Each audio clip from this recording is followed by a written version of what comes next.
So before we get on to what you've won in this wonderful competition, what do you do as a day job?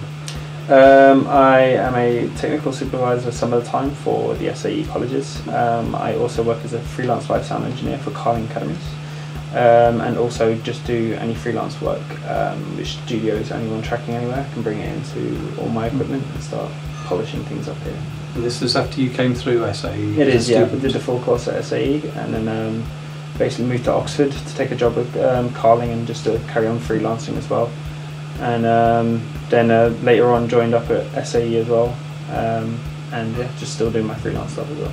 So this must have been quite a pleasant surprise. Yeah, it was. Me and a colleague were just sitting at an event in Sheffield, and I got a phone call from Andy at Sound on Sound, and he just said that I had won it, and it took at least a couple of hours to sink in exactly what I had won, but yeah, this is good times. Yeah. So the amount of gear you've got, you can finish equipping the studio here, but you've also got a place back in Oxford where you spend a lot of time too. Yeah, I've got a basic setup in Oxford, which means that anyone in Oxford who's basically not willing to travel, and we can get some bits and bobs done there. You know, I've got just a setup of microphones down there, recording interface, and now I'll bring the Allen Heath desk we got today. I'll bring that into that mix as well. So yeah, I'll have a small station there, but this will be the big one now. Yeah. So what difference do you think the acoustic treatment's made to the room that we've put in today?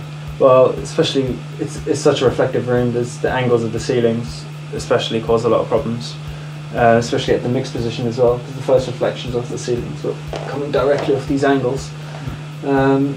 And with the Ghost kit and the Auralex sponge, it's just that all these flooders have just kind of, well, not all of them, but a lot of them have been suppressed, but there's still a good bit of life in the room. So yeah, so it's 90% better. I'm very happy to mix in here. Of course, we've got some nice new monitors as well, so you've got two different monitors you can compare with. Yeah, definitely. I mean, with the Alesis, they're a good kind of they're a good standard. They're not too budget. They give a really good sound.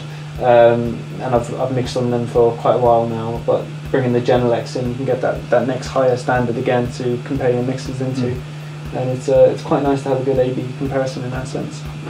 You're still sticking with analog mixing and tracking via this wonderfully large Studio Master desk you've got. Yeah. It's seen a few years, but it looks in good condition. Yeah, I picked this up off a gent in London who was basically retiring and moving to Africa. So just basically decided he wanted to sell up shop, and he had this lovely desk, and I took it off his hands. I've always loved analog. I mean, I love all the advantages of Logic and Pro Tools, but I'm a very hands-on person. I love to be able to grab at, you know, certain things like the EQs and the general levels, and also it's good that I can keep that away from a lot of the processing power we have. I can keep a lot of that free for the intense plugins that I really want to use.